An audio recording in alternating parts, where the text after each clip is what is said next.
All right, here's what we're working on today. Picked up this Harbor Breeze ceiling fan for quite the discount, about $100 off. It's got everything that I really look for. It's got the LED light, remote control included, adjustable color temperature for the light, so it can match all the other lights that I'm installing. Yeah, let's get it open and see what's in it.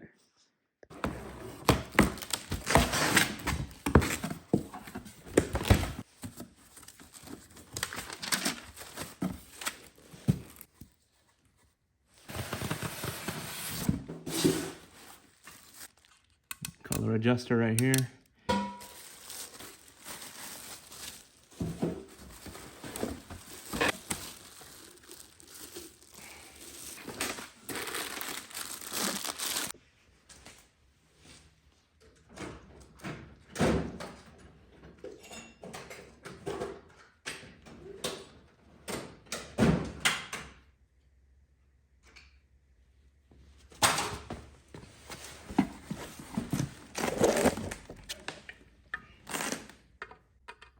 So the first thing you're going to need to install it is this mounting plate that's mounted to the base here. So you just take about 4 screws out, and this is the thing that's going to be mounted to the outlet box for the existing light fixture.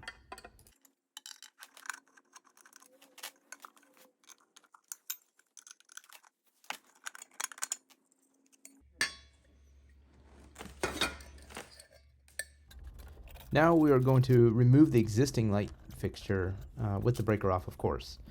This will also help us get a first look at the existing junction box to see if it is suitable to even support a ceiling fan.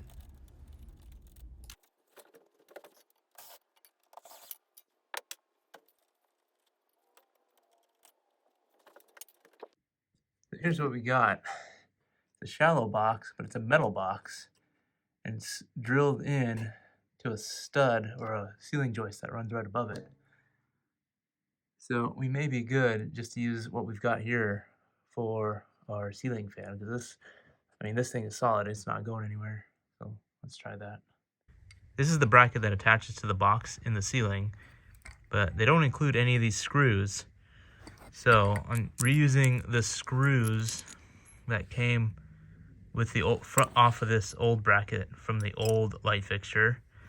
And it also recommends using washers. So I went and found a couple washers, and this thing here gets in the way. My washer's a little too big, so I bent this one. So it'll go like this, reusing these screws from the old light fixture. And so it'll go in like that.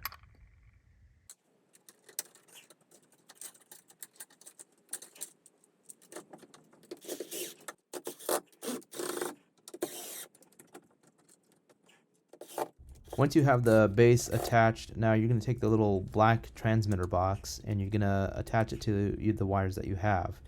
And I believe it's red to black and white to white, and then the ground to ground.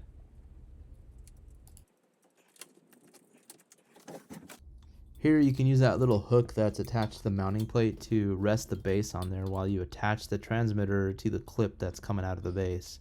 Makes it a lot easier. And here's where I struggled a little bit trying to shove everything in there.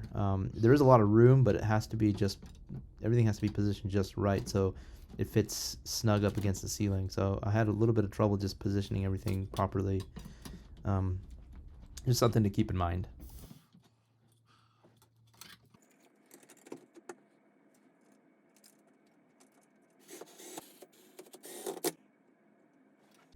Alright, now time for the fins. This is going to be a bit tricky. So this is the top of the fin. That's the bottom. You take this little screw, put this washer on it. That goes in through the top. And then from the bottom, you need to screw in this little nut thing. Like that, onto those fins. So I need to do that 9 times. Let's see, I'm going to fumble around for a minute.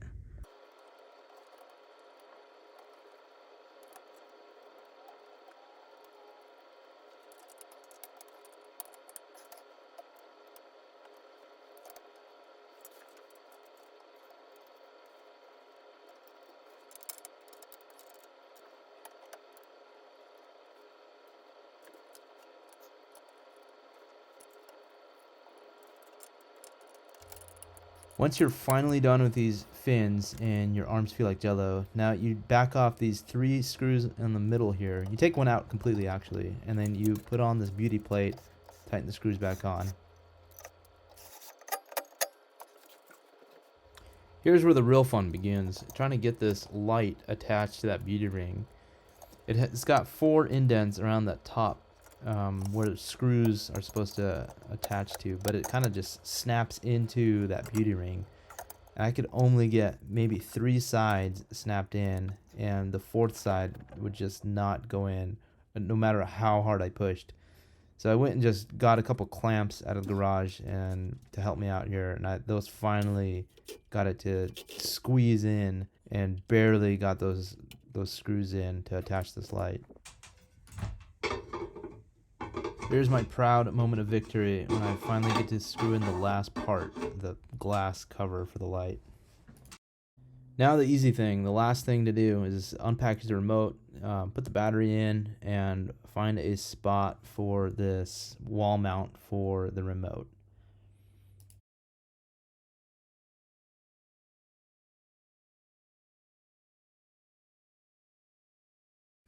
So before we go on, I think I should mention that this dimmer switch is not for the fan at all. You actually cannot use a dimmer switch with this fan. It needs a regular on and off switch. And here, let me show you how I have this wired. We'll draw the dimmer switch here. And if you zoom in, inside of that box, we'll have a wire coming in for power. I have this wire here for the fan, and then I have a third wire for the existing lights in the room. So power and fan are wire nutted together here. The lights, and there's a pigtail off the power, those are wire nutted together. And then you have the wire from the dimmer switch wire nutted into here, so you got 3 wires in there. So this makes it so the fan has got power constantly. There's always power to the fan, and it's controlled exclusively with the remote, whereas the lights are controlled with the dimmer, and so they don't always have power. You can turn them on and off. You cannot do that with this fan. It cannot be on a dimmer switch.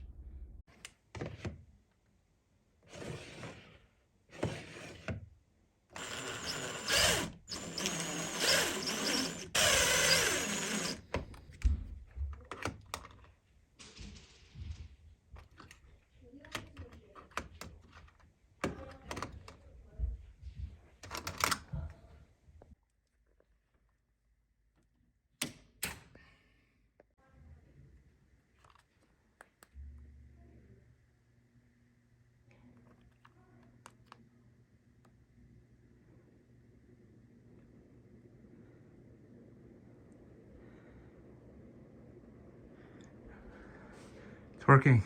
It's not falling down. Excellent.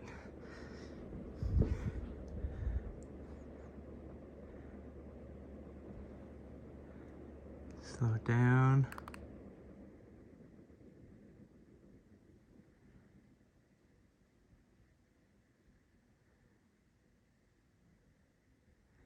Turn the light off.